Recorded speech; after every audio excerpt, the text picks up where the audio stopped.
Christine Tao. I'm the CEO and co-founder at Sound Bytes. Welcome to Mai Ton, who's my guest today. Mai, can you just introduce yourself really quickly?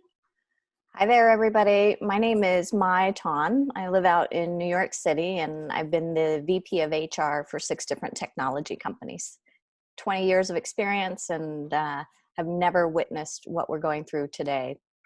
Yeah, well, the reason I was really looking forward to chatting with you, Mai, is that, one of the topics you talk a lot about, having been that HR leader so many places, is the very common theme of burnout and stress that happens with HR leaders because they're often putting other people first. And at least for me, I've seen that in this current crisis, our HR leaders and teams are really almost those frontline workers like you see in our healthcare system for the employees and companies that they serve. So I'd love to, hear some of your thoughts around how HR leaders can really manage themselves and resource themselves during times like this when there's so much additional stress being put on them in their roles.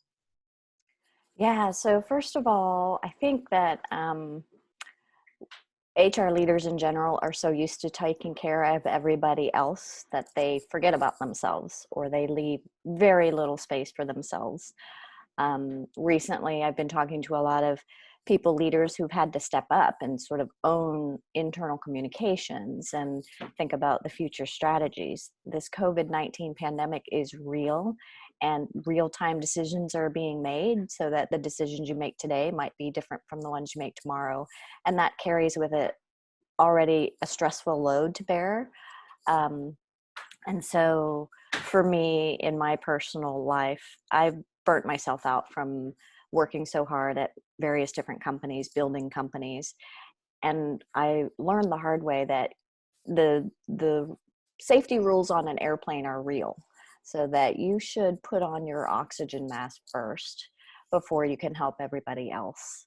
And so that's my main lesson in all of this. As I look back and even as I look forward, you have to do some amount of self-care, whether that's sleeping, getting enough exercise or fresh air, or even eating right. Those are the little things that will make you maintain your own sanity and be able to serve all of the people that you must in this given day and age. What are you finding ways that, in your community of HR leaders, that they are able to do that when there are so many demands on their time that are often so time sensitive? Yeah, I think our level of stress is through the roof. I think that because we have to be the diplomats and play the role of like making sure that everybody else is okay and that, the world isn't falling down, that they bear that burden. And I've seen, and we've joked about like how much we're drinking now, Yeah. how much we're eating, and sort of how much we're trying to cope with whatever mechanism we can, whether that's like just, pigging out, or like listening to heavy metal music, right?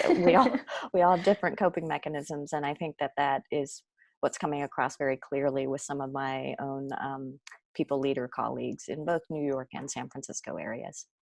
Yeah, one of the things I think that's unique to this situation versus other crises is that in addition to companies being under duress, that people personally themselves are under a sort of unprecedented amount of stress, just personally, right? And so naming that and understanding that that's something that you're going through and that this is not a normal situation, and being able to sort of give yourself a little bit of empathy and a little bit of,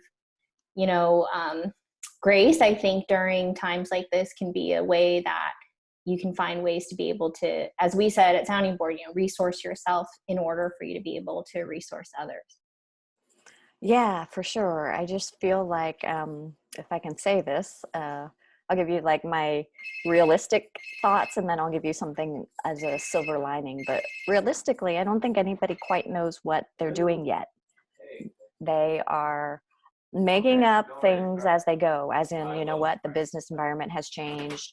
working from home, situations have changed. It's a different level of stress because, you know, as you can see, my 11-year-old daughter is walking around in the background. And so we're sharing all of phone our calls. We couldn't start Exactly. this until the siren going by ended, right? Exactly. Yeah. And so all of these little things just interrupt your train of thought or your momentum throughout any given day. So I think the reality is we're all managing as much as we can and trying to make it seem like business as usual when it's really not. So that's really strange to be living through.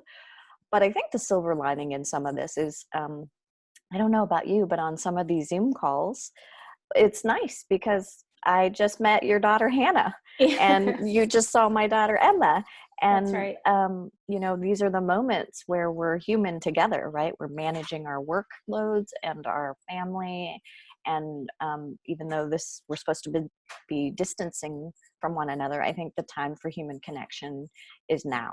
And I've never seen so much outpouring of like, oh, let's do show and tell. Oh, Yeah. that's your stuffed animal from when you were 2. Oh my gosh. Like, when do we ever get to see a window into that? That's So right. it's been kind of nice to have everybody let down their guard a little bit and share humanity.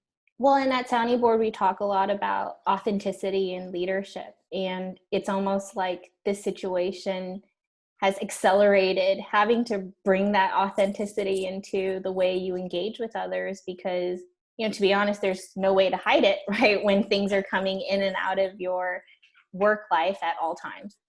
Oh yeah. Yeah. And Any last thoughts in terms of, you know, sort of major or big takeaways and lessons learned around this and what you think is really essential, especially for HR leaders, you know, this day and age?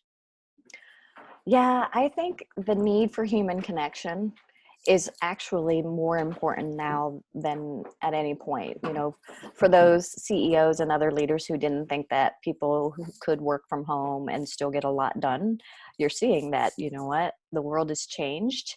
And I just feel, thank you, Emma. Um, the world has changed. And so I feel like what's essential at this time is that you show that you are a human and that you have a personal life that you're trying to blend with your professional life, and that it's okay. We're all seeing a Yeah. little bit of like how we live and the spaces that we all dwell in.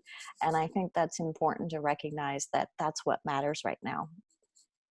Amazing. Well, Mai, it's always such a pleasure to chat with you. And thank you so much again for coming on and offering your sound bites. Oh, thank you for having me. Yeah. Stay healthy and be well. Okay. Bye.